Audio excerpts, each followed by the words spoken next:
तपाईँ वकिल हुनुहुन्छ भन्ने कुरा मैले सुनेर म आफ्नो समस्या लिएर आएको छु तपाईँ कहाँ। के छ समस्या? समस्या के छ भने मेरो मात्रै होइन, आज आम जनताका समस्याहरू छन्। गरिब पीडित सर्वहारा जनताहरूले यो देशमा न्याय पाउँदै पाएनन्। त्यसैले म मात्रै नभएर यहाँ आम जनताहरू पीडित छन्। यस्ता पीडित व्यक्तिहरूको लागि मात्र यो कानुन बनेको हो कि बलियोको लागि बनेको हो कि कमजोरको लागि बनेको हो कि कानुन के को लागि बनेको हो? कानुन बन्ने व्यवहारमा लागू नहुने कानुन हो कि के कसो हो? मलाई बताइदिनुहोस् न वकिल साहब। हामीले प्राप्त गरेको शासन व्यवस्था पुँजीवादी गणतन्त्रमा आधारित छ। समाजवादी बन्दोबस्त लागू नभएसम्म जनताका समग्र समस्या समाधान हुन नसक्ने देखिन्छ। त्यसका लागि राजनीतिक शिक्षा चेतनाको खाँचो पर्छ। जनता जागरुक हुने खालको कार्यक्रम राजनीतिक स्तरमा हुनुपर्ने हुन्छ। राजनीतिभित्रको कानुन एउटा अध्याय हो। कानुनी बन्दोबस्त हामीले प्राप्त गरेको विगतको भन्दा अहिले प्रगतिशील र तुलनात्मक रूपमा अग्रगतिमा गएको देखिन्छ। तर पनि पुँजीवादभित्र पुँजीको चलखेल गर्नेहरूले आफ्नो शक्ति सत्ता र पहुँचका आधारमा काम गरिरहेका हुन्छन्। उनका आसेपासे वरपर लाग्नेहरूले पनि गाउँ समाजमा अन्याय गर्न सक्छन्। अब त्यसभित्र पनि मानवाधिकार प्रजातन्त्र जस्ता कुरालाई मूल मुद्दा बनाएर साँच्चीकै व्यवहारमा उतार्न सकियो भने फलदायी भूमिका निर्वाह हुनसक्छ। त्यस्तो अवस्था हाम्रो देशमा पूर्णतया आउन नसकेको हुनाले शोषणको श्रृङ्खला अन्त हुन सकेको छैन। यसका लागि शोषित पीडितहरूको पक्षमा काम गर्ने अझ बढी समाजवादी बन्दोबस्तबाट प्रेरित शासन पद्धति अनुरूपको कामका लागि आन्दोलन गर्नुपर्छ। हामीले प्राप्त गरेको संविधान समाजवाद उन्मुख छ। यसभित्र शिक्षा स्वास्थ्य जस्ता कुरा निःशुल्क अनिवार्य हुनुपर्छ भन्दै पनि कानुनमा व्यवस्था भए बमोजिम लागू गर्ने भन्ने कुराले अझ अर्को ऐन नियमको बन्दोबस्त खोजेको देखिन्छ। यसले व्यवहारमा रूपान्तरण गर्न सक्दैन। त्यसकारण अब हामीले यस दिशामा जानको लागि मूल रूपमा राजनीतिक दृष्टिले स्थानीय प्रदेश र सङ्घमा काम गर्ने जनप्रतिनिधिले काम गर्नुपर्ने अवस्था देख्छौँ। हाम्रो देशमा चुनावका बेला आफूले लिएको पदले के काम गर्छ भन्ने विषयमा जानकारी हासिल नगर्नेहरू उम्मेदवार भएको देखिन्छ। प्रतिनिधि सभाको सदस्यका लागि उम्मेदवार हुनेले ऐन कानुन नै बनाउनु पर्ने हुन्छ। हाम्रो व्यवस्थापिका भित्रको प्रतिनिधि सभाले बनाउने ऐन कानुनको कुरा उठाएर आवश्यक ऐन कानुन बनाएर शोषित पीडित जनताको लागि सेवामूलक ढङ्गबाट म काम गर्नेछु भन्ने मूल मन्त्र हुनुपर्नेमा विकास निर्माणका कुरा आउँछन्। विकास निर्माण स्थानीय त्यसपछि प्रदेशले बनाउनु पर्ने हुन्छ। खास गरी स्थानीय स्वायत्त पद्धति अनुसार स्थानीय सरकारबाट नै बढी विकास निर्माणका कामहरू हुन्छन्। उहाँदेखि नै सुरु हुन्छ, त्यो स्थानीय स्तरमा रहन्छ। त्यसपछि प्रदेश स्तरमा पनि विकास निर्माणका साथै प्रदेश स्तरीय ऐन कानुनको पनि खाँचो पर्छ र सङ्घले केन्द्रीय कानुनको काम गर्छ, त्यो पनि संविधानको मातहत रहन्छ। यसकारण कुन पदमा उम्मेदवारी दिएको छ आफूले जितेपछि गर्ने के हो भन्ने कुरा घोषणापत्रमा आधारित हुन्छ। घोषणापत्र जहिले पनि सैद्धान्तिक प्रतिस्पर्धाको दस्तावेज हो। त्यसका आधारमा नै काम गर्नुपर्ने हुन्छ। जित्नेले हार्नेले पनि आफ्नो लाइन अनुसारको काम कहिले छोड्नु हुँदैन। अर्को चुनावमा पनि अगाडि जाउँला भन्ने कुरा मनमा राख्नुपर्ने हुन्छ। अब अहिले यहाँ राजनीतिक हिसाबले चेतनामूलक कामहरू खासै नभएको भन्नु पनि नसकिने भएर पनि उपलब्धिमूलक हुन नसकेको अवस्था छ। यसैले हामीले प्राप्त गरेको शासन पद्धतिभित्र राजनीतिक नैतिकता इमान्दारी निष्ठाको खाँचो छ। पद र प्रतिष्ठाको लागि मात्रै काम गर्ने परिपाटी अन्त गर्ने दायित्व राजनीतिज्ञहरूको हो, राजनीतिक दलको हो। दलमा सफाई भएमा दलीय मूल्य मान्यता सकारात्मक रचनात्मक सृजनात्मक भएको अवस्थामा देश अगाडि बढ्छ, जनताको हित हुन्छ। त्यसकारण राजनीतिले सेवाको कुरालाई अगाडि सारेर काम गरेमा हामीले चाहेको अवस्था आउन सक्छ। नभएमा शोषित पीडितका समस्या जुनका तीव्र हुन्छन् त्यो हल गर्नको लागि सबै जागरुक हुनुपर्छ। स्थानीय स्तरबाट जुर्मुराउनुपर्छ। अनि छलफल अन्तर्क्रिया कार्यक्रम गर्दै पार्टीका विभिन्न नीति कार्यक्रम दस्तावेज अनि कानुन व्यवसायीहरूका दृष्टिकोण लगायतका कुरालाई छलफल र विचार विमर्शको विषय बनाउनुपर्छ। त्यसो गर्न सकियो भने यहाँ जस्तै शोषित पीडित समस्यामा परेका नरनारीहरूको कठिनाई दूर गर्न सकिन्छ। अनि वकिल साहब, यो नयाँ बनेको सरकारले अब साँच्चै यो देशका हत्यारा अपराधी बलात्कारीहरूलाई कारबाही गर्ला त? सरकारले थालनी गरेका केही कुराहरूले केही गर्छ कि भन्ने आश पनि पलाएको देखिन्छ।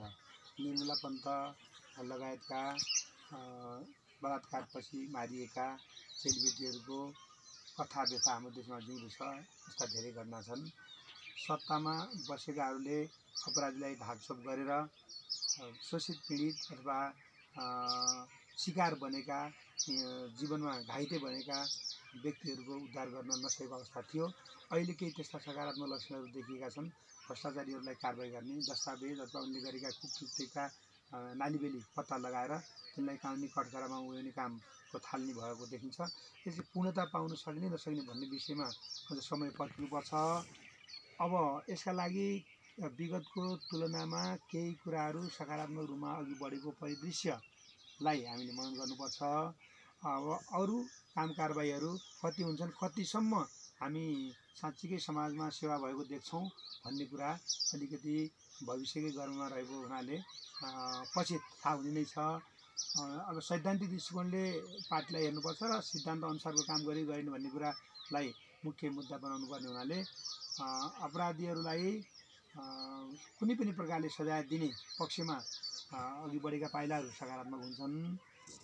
अपराधीलाई आफ्नो गोडी सुपातोडी जस्तो गर्न थालियो भने न्याय प्राप्त गर्न सकिँदैन। पुँजीवादी गणतन्त्रभित्र पूर्ण न्याय प्राप्त हुन सकेको छैन। त्यसका लागि त सङ्घर्ष गर्नैपर्छ। तथापि प्राप्त उपलब्धिलाई रक्षा गर्दै बदलिँदो परिस्थितिअनुसार राजनीतिक नैतिकता, इमान्दारी र निष्ठाका कुरालाई मूल विषय बनाएर अगाडि बढ्ने पक्षमा यो सरकारले पनि काम गर्नुपर्छ र तदनुसारको परिणति आउँछ भन्ने लाग्छ।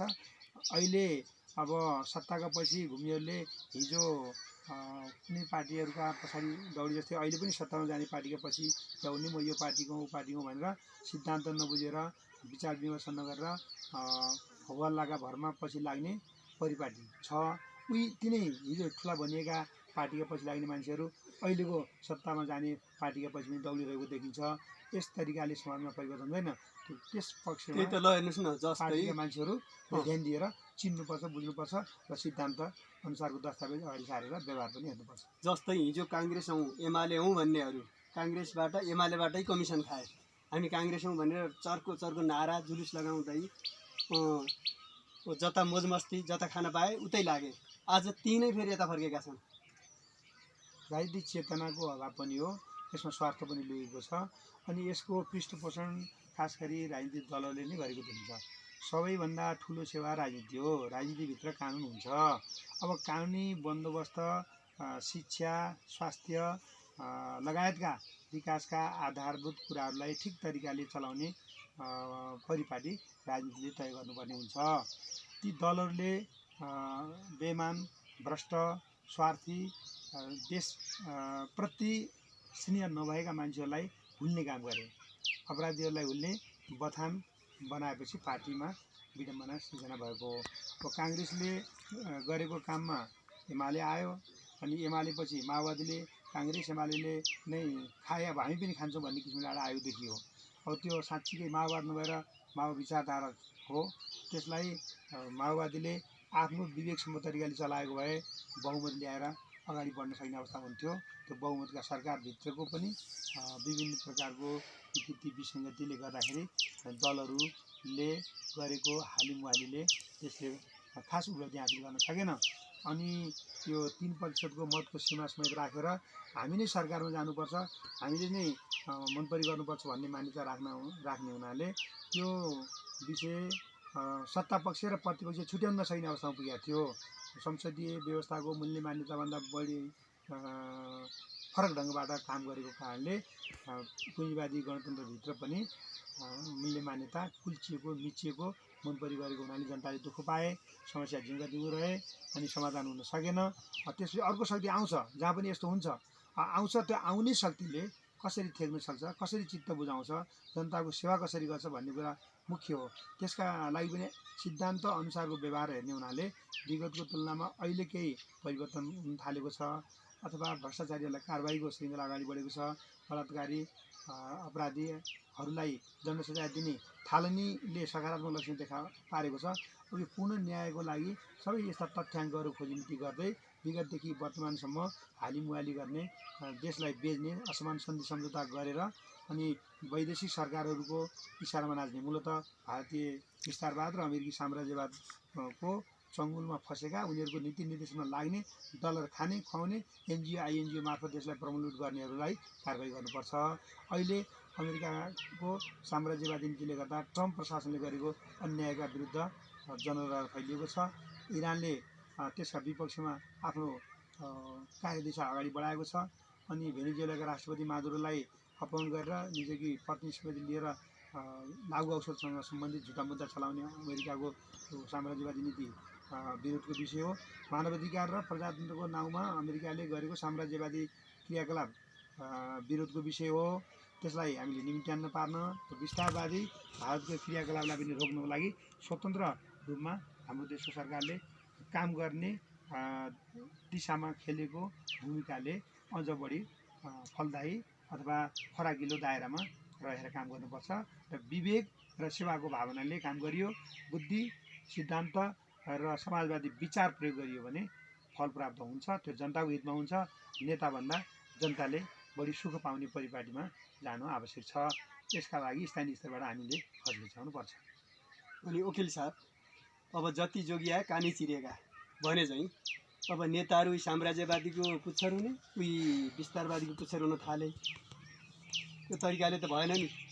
वीर पुर्खाले आर्जाको मुलुङमा आज दुनियाँको पुच्छर हुने बहादुर भन्ने नेपालीको त वीर नेपाली गोर्खाली भनेर चिनिएको नेपाल आज त नेपालीहरू त सबै यो देशी विदेशीहरूको इसारामा चल्न थाले। अब यसरी अरूको पुच्छर भएर काम गर्ने परिपाटी अगाडि बढ्दाखेरि अहिले हाम्रो देशको विडम्बना भयो। अनि फेरि पनि अब के हुन्छ? अब यो 2082 भदौ 23-24को घटनाले पनि देखायो। बालबालिका युवाको ज्यान गयो। सत्तामा बस्नेले आफ्नो गुप्तचर विभागमा कसै थाहा भएन, कहाँ के खेल आन्दोलन भएको छ भन्ने जानकारी पनि लिन सकेन। सामाजिक सञ्जाल फेसबुक लगायतमा प्रतिबन्ध लगाउनु हुन्थेन। अब यो अमेरिकासँग जोडिएको हुनाले अमेरिका पनि रिसाएर त्यस्ता खालका व्यक्तिहरूले परिचालन गरेको पनि हुनसक्छ। उता सिंहदरबार, सर्वोच्च अदालत, औद्योगिक दुर्व्यवहार अनुसन्धान आयोगले लगायतका निकायमा रहेका मुद्दा मामिलालाई पनि भत्ताभङ्ग पार्ने किसिमबाट आयोजन भयो। हाम्रो कला संस्कृतिको माथि पनि त्यसले समस्या सिर्जना गर्यो, त्यो विनाशियो।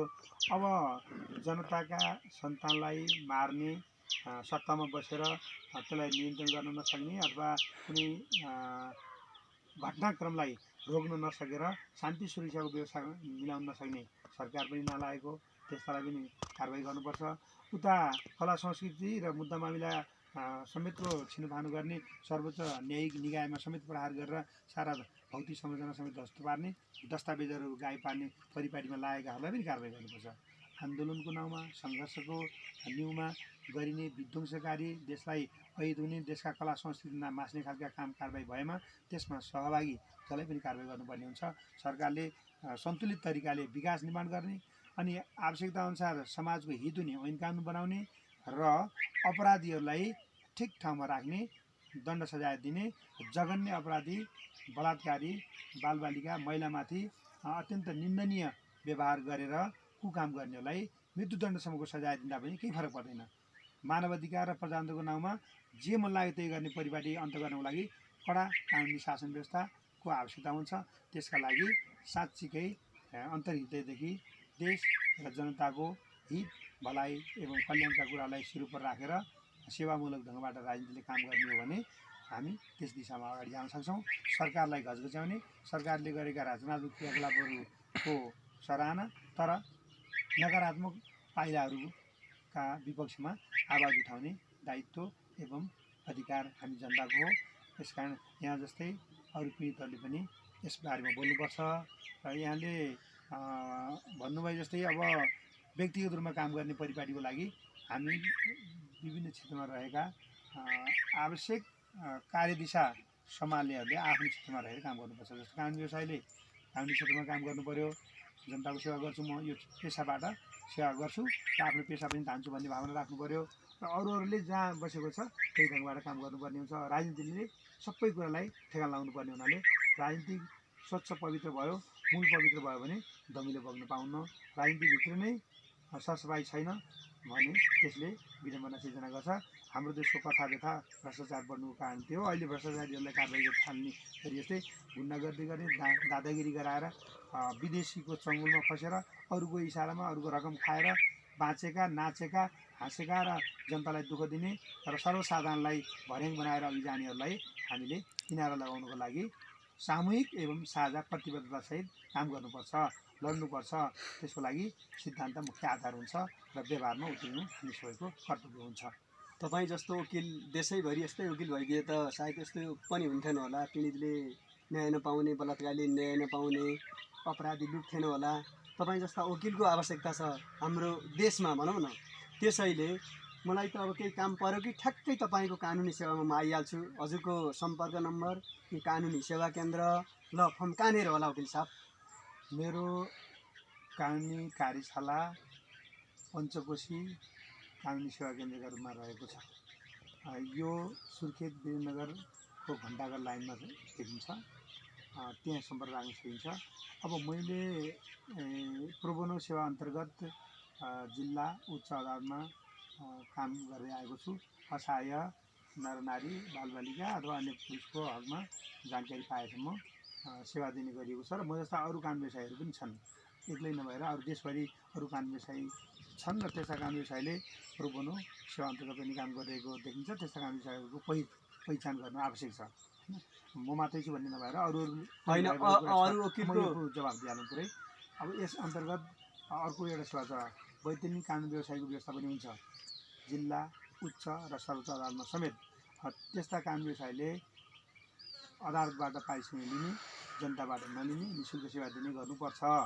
अब वैतनिक कानुन व्यवसायी राख्नुपर्ने अवस्थाका निमुखा आर्थिक दृष्टिकोणले निर्बल पक्षहरूले निवेदन दिएर माननीय न्यायाधीशज्यू समक्ष आफ्नो समस्या दर्शाएर पनि सेवा लिन सकिने अवस्था छ भने प्रोबोनो सेवा अन्तर्गतका कानुन व्यवसायीहरूलाई पनि चिनेर को कहाँ बस्छन् भन्ने कुरा पत्ता लगाएर विचार विमर्श अन्तर्क्रिया छलफल गरेर सबैको छानबिन गरेर मात्रै जिम्मेवारी दिने गर्नुपर्छ।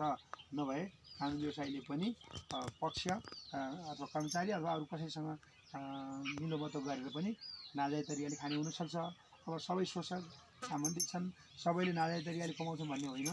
छन् निःशुल्क सेवा दिने र निस्वार्थी भावनाले अरूको उपकार गर्ने कानुन व्यवसायीहरूको पनि पहिचानको लागि सोधपुछ र जानकारीका लागि अगाडि बढ्नुपर्छ। पीडित पक्षले त्यसो गरियो भने अनि वास्तविकता बोध हुन्छ, मान्छे चिनेर जिम्मेवारी दिनुपर्छ। मुद्दा मामिला हेर्दा पक्ष पनि चिन्छन्, कानुन व्यवसायको बारेमा जानकारी हुन्छ, अनि अड्डा अदालतमा के कसरी काम भइरहेको छ, त्यहाँ भ्रष्टाचार छ कि छैन, जनताले सेवा सुविधा पाएका छन् छैन, छिटो छिटो काम भएको भएन, सामान्य कुरालाई पनि असामान्य बनाएर लम्ब्याउने काम भएको छ कि के भएको छ, न्यायाधीशको आदि संसारको काम तल भएको छ कि छैन भन्ने बुझ्नुको लागि पनि हामीले सबै ठाउँको वस्तुगत एवं स्थलगत अध्ययन जाँचबुझ गरेर तदनुसारको कदम चाल्नुपर्छ। यसका लागि अब कानुन व्यवसायीहरूका पनि सङ्गठन छन्, सङ्गठन मार्फत पनि सकिन्छ। बार एसोसिएसनलाई पनि जानकारी गराउन सकिन्छ। कानुन व्यवसाय परिषद छ, त्यहाँ पनि जानकारी गराउन सकिन्छ। म नेपाल कानुन व्यवसायी यो सेवा अन्तर्गतको कानुन अध्ययन समाज नेपालमा छु र अरूहरूको पनि आफ्नो सङ्गठन हुनसक्छ, छन् पनि। तिनलाई राम्रोसँग चिन्ने बुझ्ने पक्षमा हामीले आफ्नो तर्फबाट पहल गर्नुपर्छ। यसो मैले सुनेको कुरा, अब प्रायः जसो जनताहरू, धेरै जसो पीडित व्यक्तिहरूले तपाईँको बढी गुणगान प्रशंसा गरेको देखेँ। किनभने पीडितले अलिक कमजोर पक्ष, बलात्कारी पक्ष अनि हत्याराहरू जो पीडित हुन्, जो हत्या हिंसाबाट पीडित भएका हुन्, त्यस्ता व्यक्तिहरू के भन्छन् त, पोखरेल कहीँ जानुपर्छ, पञ्चकोशी कानुनी सेवामै जानुपर्छ है। अरू वकिलको तुलनामा भन्दा पञ्चकोशी सेवा कानुनी केन्द्रका टिका पोखरेलले गरिब पीडित सर्वहारा जनताको हकितको लागि अन्य वकिलको तुलनामा भन्दा सस्तो सुलभमा छिटो छरितो रूपमा काम गर्नुहुन्छ भन्ने मैले सुनेका थिएँ। तपाईँको यो गहकिलो विचार पनि सुने, जनताको हकितको लागि पीडितको पक्षमा अन्यायका विरुद्धमा लाग्ने वकिल साहब हुनुहुँदो रहेछ। म त एकदम आभारी हो वकिल साहब। तपाईँ जस्तो वकिल साहबलाई भेट्न पाउँदा एकदम आभारी छु, खुसी छु। अब म कुनै समस्या आइपरेपछि अरू वकिल भन्दा पनि फ्याट्टै म तपाईँको पञ्चकोशी सेवा केन्द्रमा आउनेछु। मलाई बरु सम्पर्क नम्बर दिनुहोस् न तपाईँको। यहाँलाई साधुवाद छ जिज्ञासा र आफ्नो जानकारी प्रस्तुत गर्नुभएकोमा। अब म कहाँ दुई किसिमबाट मान्छे आउँछ। बजार भाउ विचार गरेर अरू कानुन विषयभन्दा कम र सगवत दिनै नपरेर काम गराउन सकियोस् भन्ने मान्छेहरू पनि आउँछन्। साँच्चीकै पीडित, असहाय, अशक्तहरू आर्थिक अवस्था कमजोर भएका कारणले पनि राहत मिल्ला भनेर आउँछन्। अनि कसैको सिफारिसमा मुद्दा हेर्ने, कमिसन खाने, खुवाउने काम हुँदैन। यस हिसाबले कोही बुझेर साँच्चीकै राहत प्राप्तिका दिशामा आइरहेको अवस्था छ भने कसैले बजार भाउ विचार गरेर कसरी फाइदा लिन सकिन्छ भन्ने किसिमको परिपाटीमा आएको पनि देखिन्छ। अनि त्यस्ता साँच्चीकै अपराध गर्ने व्यक्तिसँग सम्बन्धित मुद्दा छ र त्यो हेर्नुपर्ने अवस्था कसैले सृजना मसँग गरेको पनि छैन र त्यो आएमा त्यस्ता मुद्दा हेर्नु पनि हुँदैन। अपराध गरेको छ, आफूलाई जानकारी छ र बदमास हो अथवा अन्य अत्याचारको श्रृङ्खला उसको बढेकै छ, उसका कारणले अरूले दुःख पाएका छन् भने पीडकको पक्षमा हामीले वकालत गर्नु हुँदैन। थाहा पाएसम्म पीडितकै पक्षमा कुरा बुझेर उसले प्रस्तुत गरेका प्रमाण दस्तावेजलाई पनि आधार बनाएर काम गर्नुपर्ने हुन्छ। अब मेरो मोबाइल नम्बर छ 9848395547। उसको यो विज्ञापन होइन, मोबाइल नम्बर दिएर विज्ञापनका रूपमा मान्छेहरू आउनु भन्ने धारणामा राख्दा पनि राख्दैन। झुटा मुद्दा हेर्नु पनि नपरोस्। साँच्चीकै कथा व्यथा भएका मान्छेका पीडा मत्थर गर्नको लागि मुद्दा आए आफूलाई सम्झेर जिम्मेवारी दिए भने त्यसलाई हेरिदिनुपर्ने हुन्छ। नभएका व्यक्तिहरूबाट केही नलिएर सामान्य टङ्कन मुद्दन खर्च, लेखापढीको खर्च लाग्ने बाहेक आफ्नो पारिश्रमिक नलिएर म हेर्छु। अब अरू केही दिन सक्ने व्यक्तिहरूको हकमा अरूको तुलनामा आधा पारिश्रमिक कम गरिदिएर पहिले यतिसम्म लाग्छ भन्ने जानकारी गराएर मुद्दाको अवस्था यो छ, यो हुनसक्छ भनेर सम्भाव्यताका कुराहरू आफूले जानी बुझाएर तदनुसार सामान्य पारिश्रमिक लिएर पेसा धर्म निर्वाह गर्ने बारेमा लिन्छु। र अरू सन्दर्भहरूमा त्यस्ता मान्छेहरू आउँदा पनि आउँदैनन्। कोही आइहाल्यो भने पनि जाँचबुझ गरेर अनि थाहा पाएर उसको वास्तविकताको आधारमा चाहिँ मुद्दा लिने नलिने विषयमा निर्णय गर्नुपर्ने हुन्छ। प्रोबोनो सेवा अन्तर्गत मैले अब काम गर्दै आएको छु र अरू यस क्षेत्रमा रहेका कानुनी साथीहरू पनि हुनुहुन्छ, त्यहाँ पनि सम्पर्क राख्न सकिन्छ। सबै कुरा बुझेर मात्रै मान्छे आउन्। अब म मात्रै गर्छु, अरूले गरेकै छैन भन्ने कुरा मनमा राख्नु हुँदैन। हामीले अरूले गरेका सहयोगी भावनाबाट अघि बढेका कामहरूको पनि मूल्याङ्कन उच्च नै गरिदिनु पर्ने हुन्छ। त्यस्ता काम विषयहरूलाई चिनेर अनि सेवा लिने दिने पक्षमा सबै जुट्नुपर्छ र आफ्नो कुरा छर्लङ्ग पार्नुपर्छ भन्ने मलाई लाग्छ। र यहाँले राखेको विचारअनुसार हामी सबै लागौँ गरौँ भन्ने कुरा मनमा राखेर सहकारीका आधारमा अघि बढौँ। ठिक छ वकिल साहब, मूल्यवान समय दिनुभयो, धन्यवाद छ यहाँलाई। धन्यवाद छ, स्वागत छ।